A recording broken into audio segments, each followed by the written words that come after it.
جتنے بھی انبیاء علیہ السلام آئے، ان کے بچپنے کو، ان کی جوانی کو، ان کے بڑھاپے کو، ان کی تعلیم کو اٹھا کر دیکھا جائے، لا الہ الا اللہ محمد رسول اللہ کرنے والی ذات اللہ کی ہے، دھرتی کو بنانے والا اللہ ہے، آسمان کو بنانے والا اللہ ہے، زمین اسی نے بنائی، آسمان اسی نے بنائی، ہوا اسی کے حکم سے چلتی ہے، یہ آگ اسی کے حکم کے تابع ہے، کسی کے اندر کوئی مجال نہیں، ہوا اللہ کے حکم کی محتاج ہے۔ حضرت ابراہیم علیہ السلام کی زندگی جو درس دیتی ہے، حضرت ابراہیم علیہ السلام وہاں سے باپ کو خیربات کہتے ہیں، ہاں باپ کو خیربات کہہ کر کے اپنے گھر پر چھوڑ کر کے باپ کو اپنے بیٹے کو گھر سے نکال دیتا ہے، اور دنیا میں دیکھتے ہیں جو مشن باپ کا ہوتا ہے وہی مشن بیٹے کا ہوتا ہے، جو ذہن باپ کا ہوتا ہے وہی ذہن بیٹے کا ہوتا ہے، لیکن حضرت ابراہیم علیہ السلام توحید کا علم بلند کرتے ہیں اور اپنے باپ کو خیربات کہتے ہیں اور وہاں سے نکل جاتے ہیں۔ پھر کیا تھا؟ حضرت ابراہیم علیہ السلام کے نکلنے کے بعد کہ قوم استقبال کرتی، قوم نے استقبال نہیں کی، بلکہ قوم نے ایک آگ تیار کی،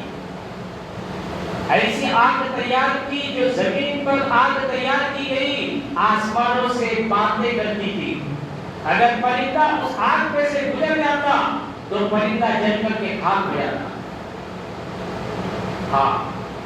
یہ تک لکھا ہے کہ حضرت ابراہیم علیہ السلام سے ایک پہاڑ کا فرشتہ حاضر ہوتا ہے، حضرت ابراہیم علیہ السلام کے سامنے ایک بارش کا فرشتہ حاضر ہوتا ہے، حضرت ابراہیم علیہ السلام کے سامنے ایک ہوا کا فرشتہ حاضر ہوتا ہے، حضرت ابراہیم علیہ السلام کے سامنے منت و سماجت کرتے ہیں کہ ابراہیم اگر آپ حکم دے تو آسمان سے اتنی بارش برساؤ کہ آگ کے قطروں کو بجھا کر رکھ دوں، اور ایک فرشتہ اجازت چاہتا ہے کہ ابراہیم آپ حکم دے تو طوفانوں کا ہر ہواؤں کا ایسا جھوکا چلاؤں کہ اس آگ کو بجھا کر کے رکھ دوں، اور ایک فرشتہ اجازت مانگتا ہے کہ ابراہیم آپ مجھے حکم دے ایک پل کے ذریعے سے اس آگ کو بجھا کر رکھ دوں۔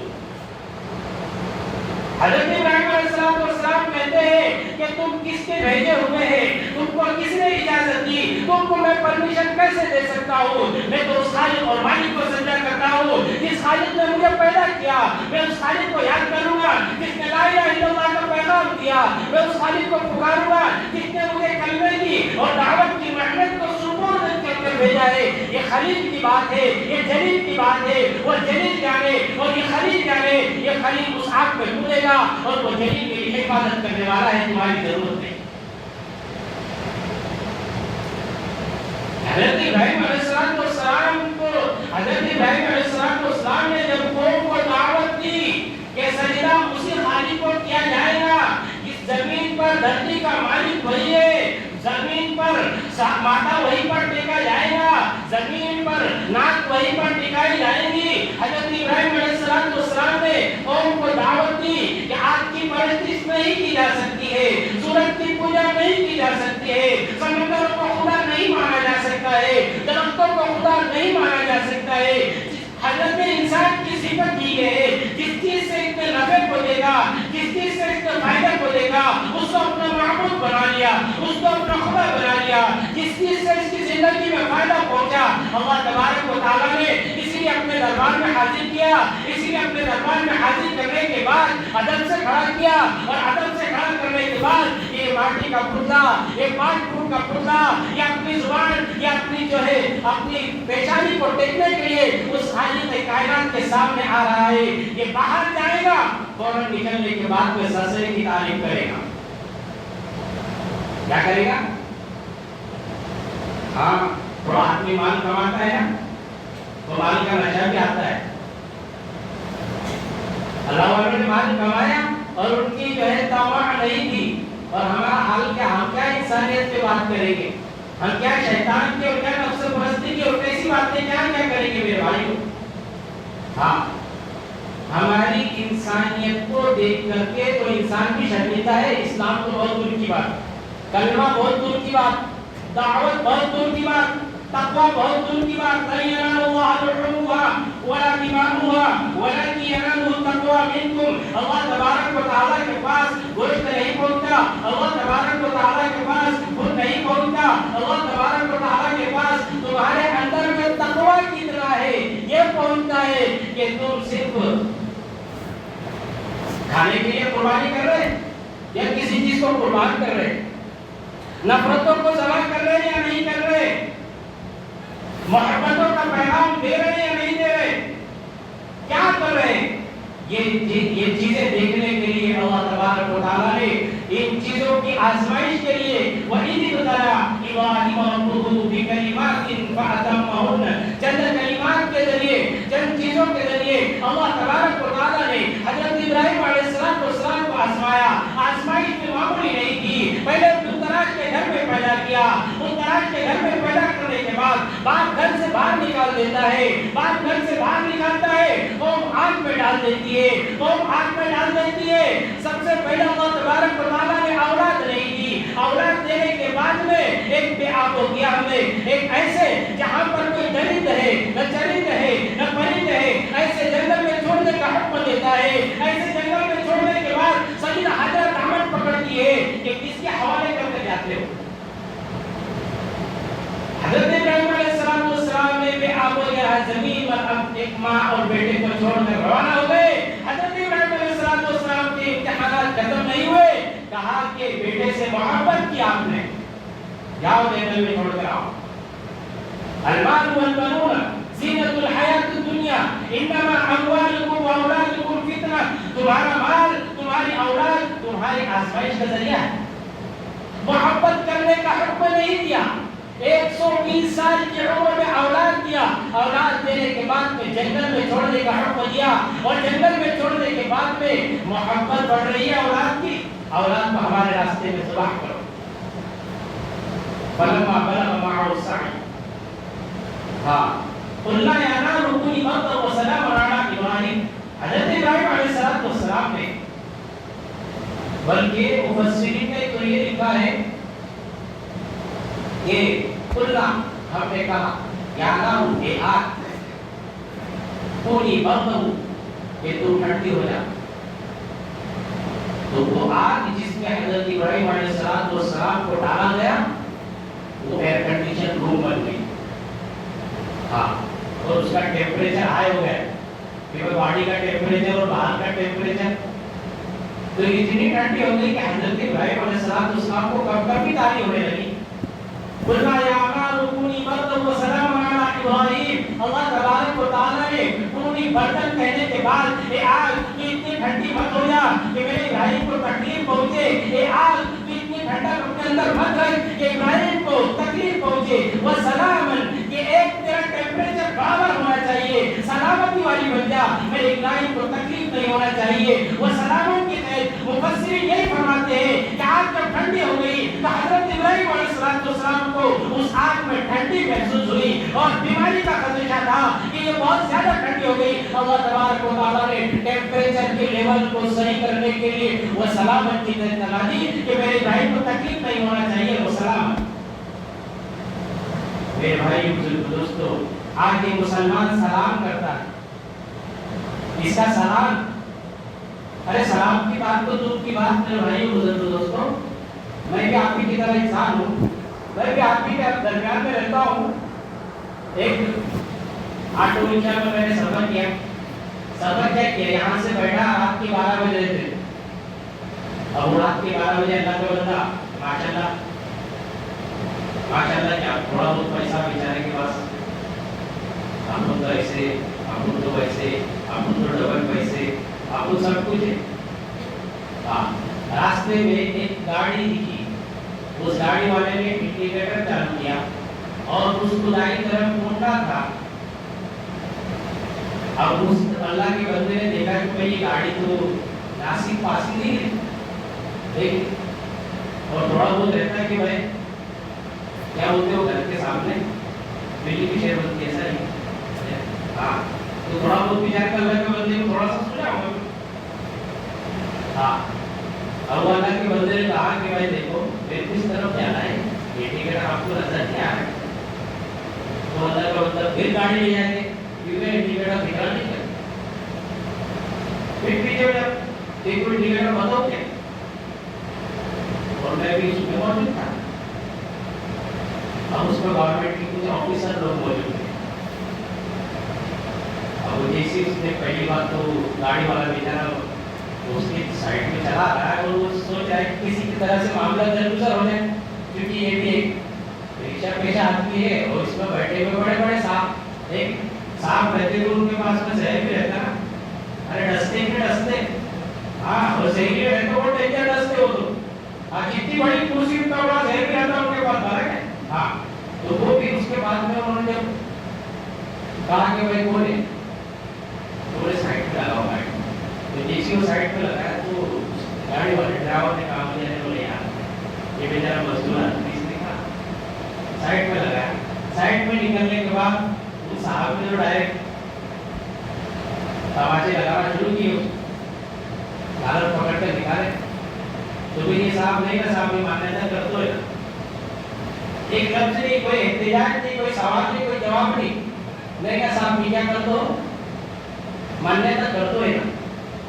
اخلاق اگر اسلام نہیں سکھائے گا، چند لوگ وہاں پر بیٹھے تھے انہوں نے معاملے کو درگزر کیا، جاؤ تو صاحب. اخلاق اگر ہم نے اسلام سے نہیں سیکھے، تربیت اگر ہم نے مسجد سے نہیں سیکھی، تربیت اگر ہم نے مدارس سے نہیں سیکھی، تربیت اگر ماں کی گود سے نہیں سیکھی، تربیت اپنے والدین سے نہیں سیکھی، تربیت ہم نے بزرگوں سے نہیں سیکھی، تربیت اگر بزرگوں سے نہیں سیکھی، اکابرین سے نہیں سیکھی، ہم نے ان کی صحبت کو حاصل نہیں کیا. صحبت کا اثر پڑتا ہے، جس ماحول میں آدمی رہتا ہے اس ماحول میں اطاعت کا اثر پڑتا ہے. اور خربوزے کو دیکھ کر کے خربوزہ رنگ بدلتا ہے. نافرمانوں میں رہو گے، نافرمانوں کی صحبت کو اختیار کرو گے، نافرمانی زندگی میں آئے گی. نشے والوں کی صحبت کو اختیار کرو گے، نشہ زندگی میں آئے گا. اور جس قسم کے ماحول میں آوارہ گردی، بینا روی، غیر تعلق یافتہ عملوں کی صحبت میں رہو گے تو اس طرح وہ چیزیں اس نوجوان کے اندر منتقل ہوگی. آج افسوس یہ ہوتا ہے کہ میرا نوجوان 20 سال کا نوجوان پہلی صف میں نظر نہیں آتا ہے، 30 سال کا نوجوان پہلی صف میں نظر نہیں آتا ہے.